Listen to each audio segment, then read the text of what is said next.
안경. 두 번째 저의 책 기독론 제2장 그리스도의 신분 19페이지입니다. 19페이지 기독론의 제2장 그리스도의 신분에 대해서 이렇게 말씀을 드리도록 하겠습니다.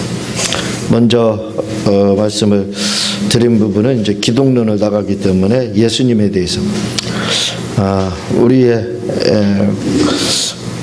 구원의 중보자이신 예수님, 그분에 대한 부분이기 때문에 우리가 좀 예수님에 대해서는 잘 알 필요가 있습니다. 그래서 여러분들이 제가 이렇게 설명을 드리고 또 궁금하시면 또 개인적으로 여러분들이 읽어보시고 그렇게 하면 신앙생활 하는데 아마 유익할 겁니다. 제가 어떤 분이 이제 그 성경분을 안경 책을 보시고 잘 이해가 안 된다 이제 그렇게 말씀하시는 분이 계셔서 제가 그랬어요. 이건 조직신학 책이라 이건 처음부터 끝까지 그냥 책 읽듯이 소설책 읽듯이 읽으면 읽고 나서 뭐 읽었나 하는 아마 그런 생각이 들 거라고 그렇게 말씀을 드리면서 이건 마치 그 백과사전과 비슷한 거다. 다시 말하면 냉장고와 비슷한 거다 이렇게 말씀을 드렸거든요. 백과사전이라는 건 처음부터 끝까지 다 읽는 게 아닙니다. 그렇죠? 거기서 내가 뭔가 궁금한 거 이런 것들 잘 모르는 거 있으면 거기에 맞는 거 뽑아가지고 그 단락만 읽고 이해하는 게 그게 백과사전이거든요. 냉장고도 똑같죠. 냉장고에서 이 들어있는 거 한꺼번에 다 먹기 위해서 그거 넣는 게 아니잖아요. 필요할 때 이것저것 많이 들어있잖아요. 그때 이제 점심 때는 이거 먹고 저녁 때는 이거 먹고 또는 갈증이 나면 음료나 또는 물이나 뭐 여러 가지 그런 거 이렇게 꺼내서 그때 필요한 거 이렇게 먹는 것이 그 냉장고다 이렇게 말씀을 드렸는데 그런 거예요. 그러니까 조직신학은 백과사전과 또 냉장고와 비슷한 거예요. 다 처음부터 끝까지 읽으면 그때는 읽으면 좀 이해되지만 지나면 무슨 말인가 할 거예요. 그러니까 이런 거 진짜 그때 그 부분에 백과사전 꺼내서 보는 것처럼 그렇게 보는 거고 만약에 이제 다 알고 싶다 그러면 처음부터 끝까지 외우면 되는 거예요. 외우면 되는 거고 그렇지 않으면 이제 각 단원별로 다 이렇게 궁금한 거 찾아서 이렇게 보면 아마 이해가 이렇게 쉽게 되게끔 그렇게 돼 있습니다. 그래서 기독론이기 때문에 예수님에 대한 부분이다 이거죠. 그래서 먼저 시간에 예수님의 그 명칭에 대해서 이렇게 나와서 예수라는 뜻 그거에 대해서 이렇게 이제 말씀을 드렸죠. 그 구원 이렇게 되어 있고 그리스도 기름 부음 받은 자에 대한 부분을 말씀을 드리고 인자 뭐 하나님의 아들 주 그리고 본성 신성과 인성을 이렇게 예수님은 동시에 가지고 계시다 이 부분에 대해서 이렇게 말씀을 드렸고 이번에는 이제 그리스도의 신분에 대해서 예수님의 신분에 대해서 이렇게 이제 말씀을 드렸는데 예수님의 신분은 비하와 승기 이렇게 두 가지로 이렇게 나눠져요. 크게 하면 근데 그 중에서 이제 우리는 가끔 신분과 상태 이 말을 상호 교환적으로 사용하고 있다 이렇게 이야기하거든요. 신분이라는 건 여기서는 지위를 이렇게 이제 이야기하는데 예수님의 그 지위 신분 이렇게 볼 때 비하 상태냐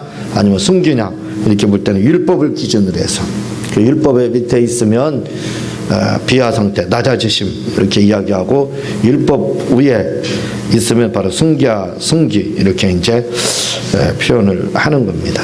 그리고 그 신분 낮아지신 상태가 계속 그대로 유지가 되면 그게 이제 상태 이렇게 되는 거죠.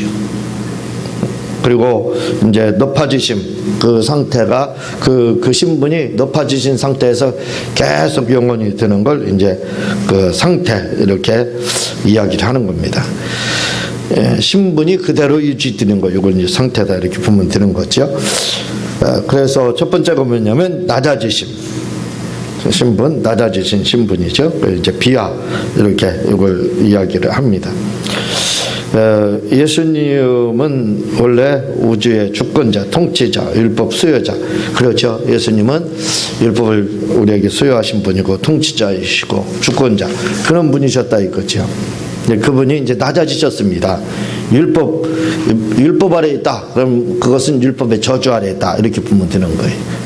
그러니까 그 상태로 율법의 저주 아래에 있다 그러면 그 이제 죽음을 이야기를 하는 거죠. 고난, 뭐 죽음 이렇게 보면 되는 겁니다. 그 저주 아래에 있는 거, 그게 예수님이 낮아지신 상태. 하나님이 이 땅에 육체를 입고 오신 거, 그 자체가 성육신하신 거, 그게 자체가 이제 낮아지심 이렇게 보면 되는 겁니다. 그래서 첫 번째 이제 그리스도의 성육신, 예수님이 육체를 입고 이 땅에 오셨다. 동정녀 마리아를 통해서요.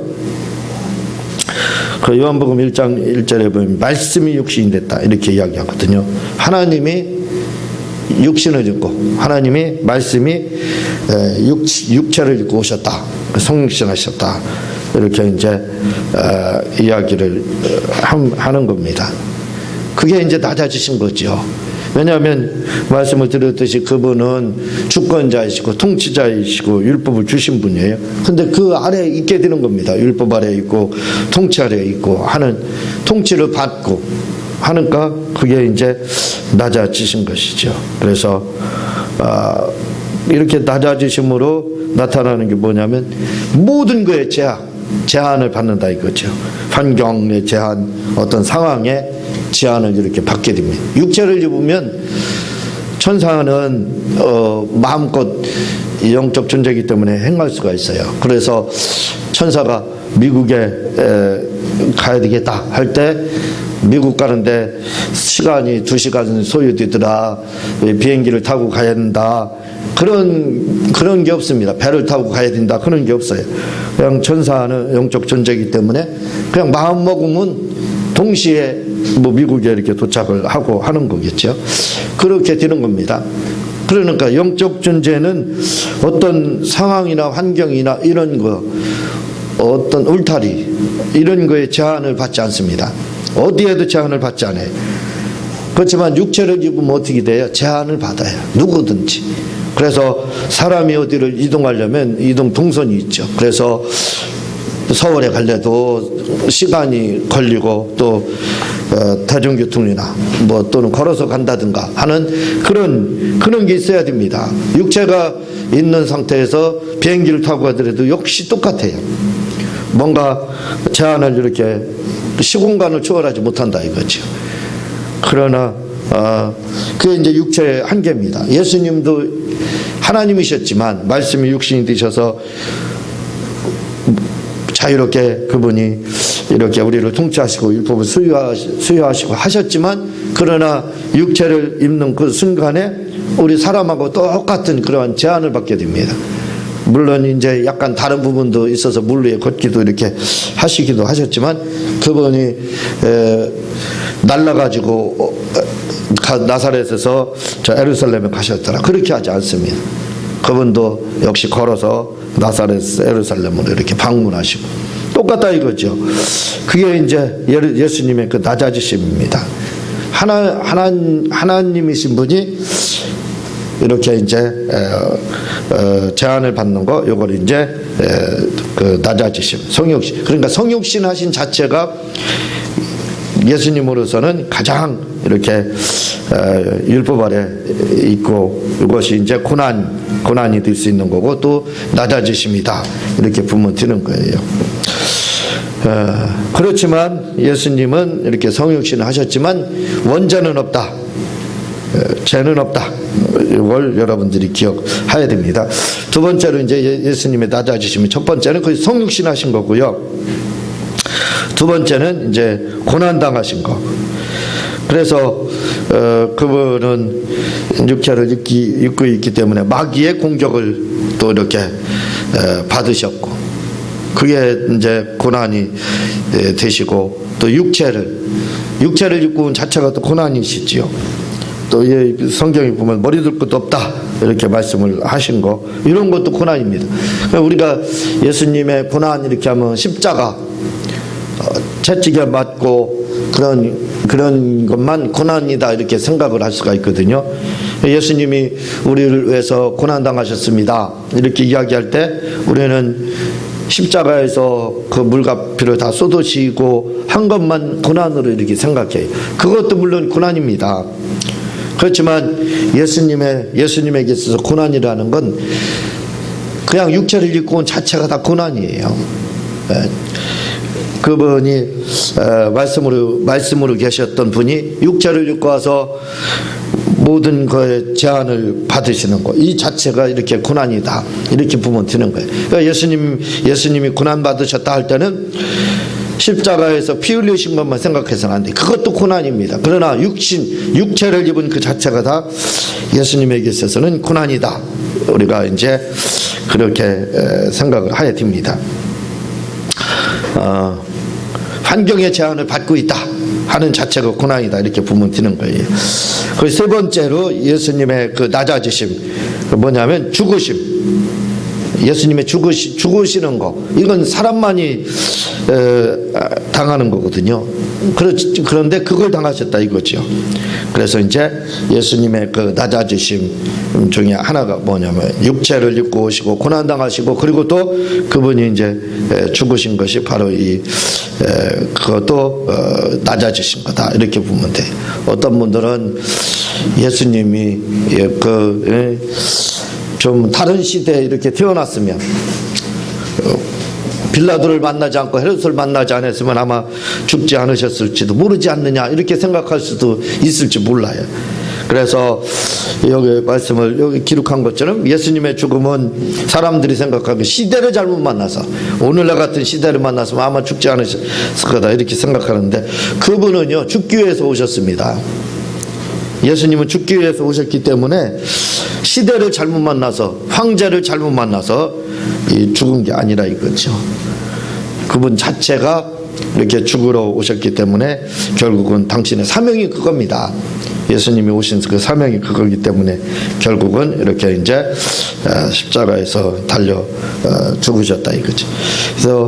그래서 시대를 잘못 만나고 황제를 잘못 만나고 불의한 자를 만나서 억울하게 누명 써서 이렇게 죽었다라고 생각하는 것보다는, 물론 우리 죄에 대한 누명을 쓰신 것이죠. 죄에 대한 누명을 쓰고 우리를 대신해서 이렇게 죽으셨지만, 그러나 그분은 근본적으로 이 땅에 오신 이유가 바로 성육신 하신 이유가 뭐냐면 죽으러 오셨다. 그래서 우리가 이 모든 걸 그냥 한마디로 해서 죽으러 오신 예수님 이렇게 이야기하거든요. 죽으러 오셔서 그렇지 시대나 황제나 이런 걸 잘못 만나서 예수님이 이렇게 죽으신 거다 이렇게 생각해서는 안 돼. 그분은 이게 이제 예수님의 그 낮아지심에 해당하는 부분입니다.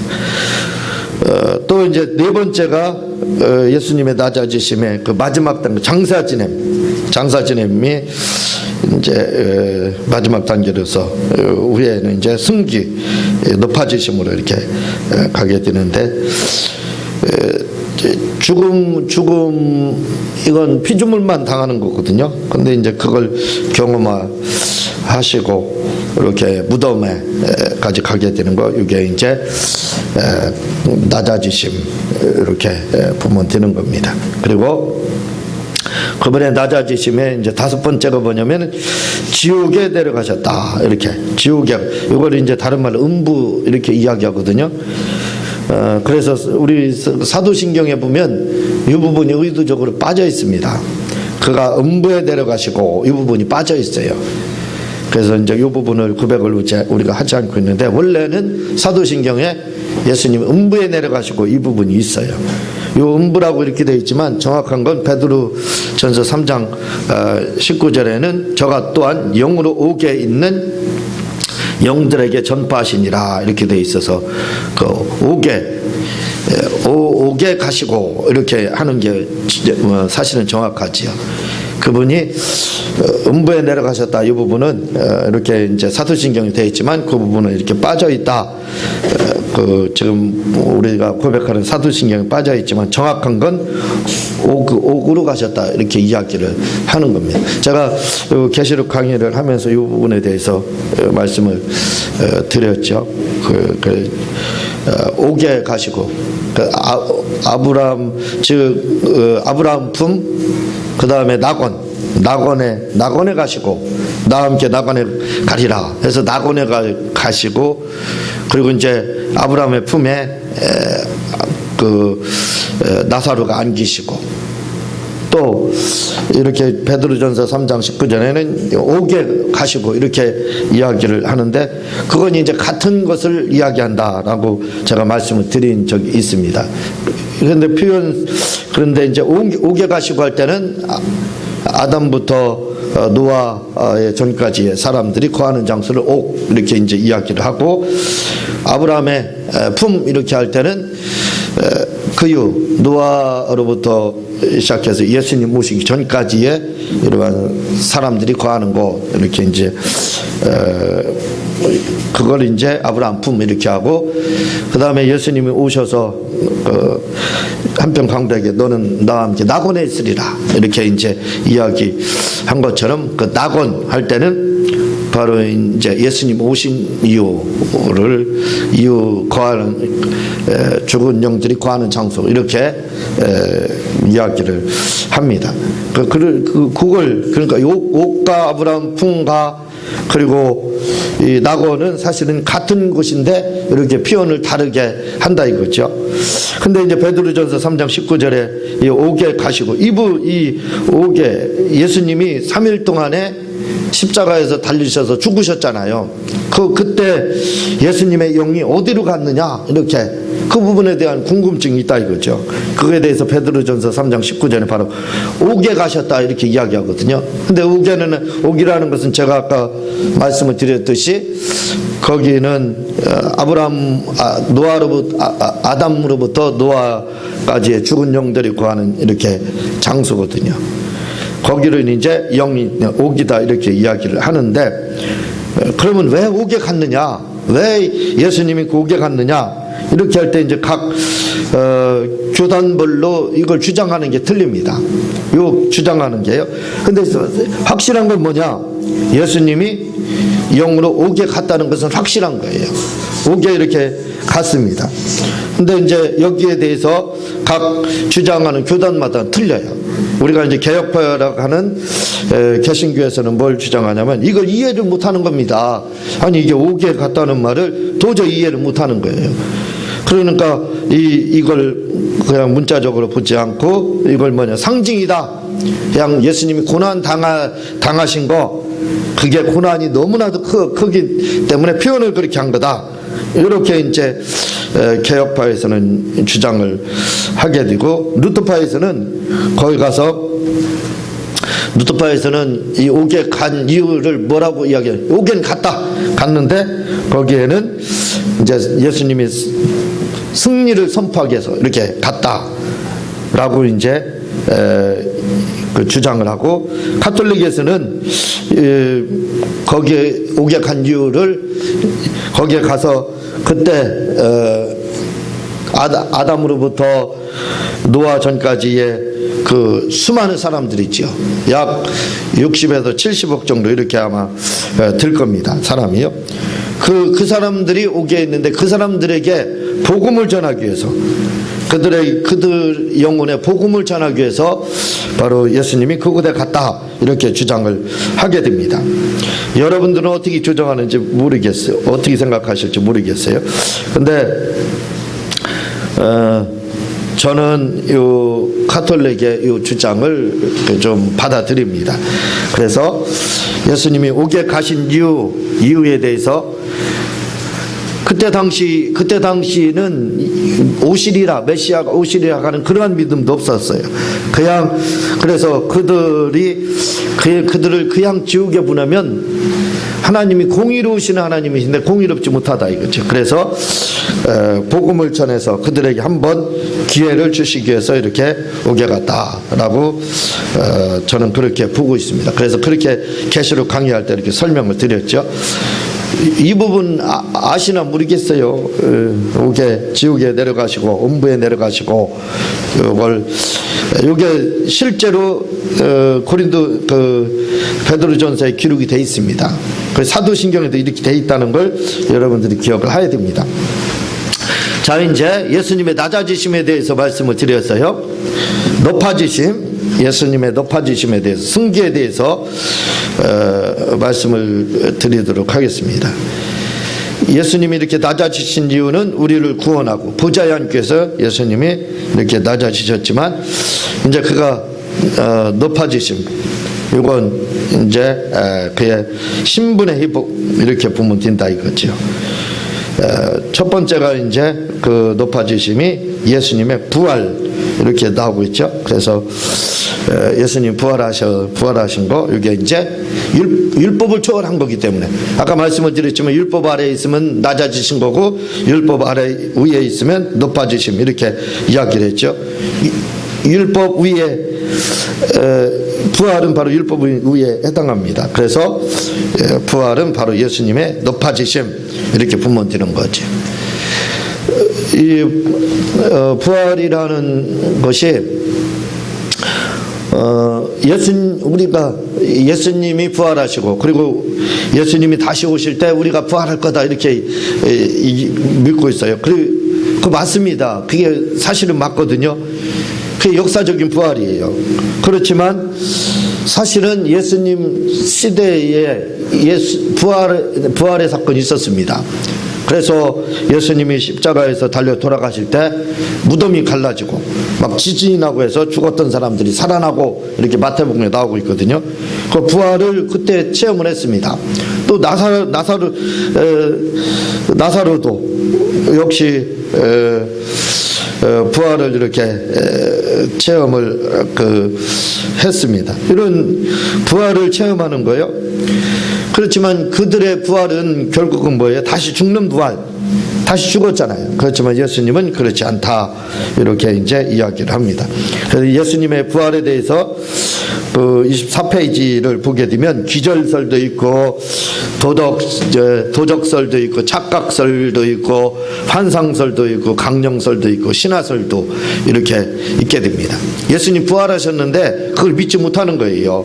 그래서 뭐라고 이야기하냐면 그건 아니다, 예수님 부활한 게 아니라 기절한 거다. 그래서 기절했다, 너무 그 고난이 커가지고 기절했던 거지 그분이 죽었다가 살아난 거 아니다, 이렇게 해서 이제 기절설을 주장하는 사람들이 있고, 도적설, 사실은 예수님 부활한 것이 아니라 그 무덤에 있는 돌을 그걸 제자들이 옮겨가지고 숨겨놓고 부활했다, 이렇게 이제 주장하는 거다 라고 주장하는 분들이 있습니다. 이게 다 이제 믿지 못해서 이렇게 주장을 하는 거죠. 또 착각설과 환상설, 그 하나의 착각이다. 또 뭐 환상설도 역시 똑같고, 신화설은 하나의 그런 것들도 신화에 지나지 않는다, 실제는 아니다, 이렇게 이제 주장을 하는 겁니다. 그러나 확실한 건 예수님께서 부활하셨다는 거죠. 이게 이제 높아지심 첫 번째고, 두 번째가 승천. 부활만 한 것이 아니라 그분은 옮겨졌다 해가지고 이제 승천을 이야기를 하게 됩니다. 여기에 승천에 보면은 전의적 승천이라고 있거든요. 25페이지지요. 전의적 승천. 이건 영혼육 할 것 없이 그대로 인성과 신성이 다 그대로 승천했다. 이걸 이제 전의적이고, 문자적 승천. 이것은 문자 그대로 승천했다. 그걸 말하는 거고, 유형적 승천. 이거는 눈으로 볼 수 있게 예수님이 승천하셨다, 이렇게 이제 하는 겁니다. 하나님의 우편보좌에 그렇게 승천하셔서 우편보좌에 앉으셨다, 그게 나오고 있고, 그리고 이제 네 번째가 육체적 재림. 예수님이 재림하실 거다. 재림하실 때는 본 그대로 재림할 거다, 이렇게 이제 주장을 하는 겁니다. 이 그리스도의 신분에 대해서 지금 이렇게 여러분들이 보셨지만 이미 뭐 다 알고 있는 거죠.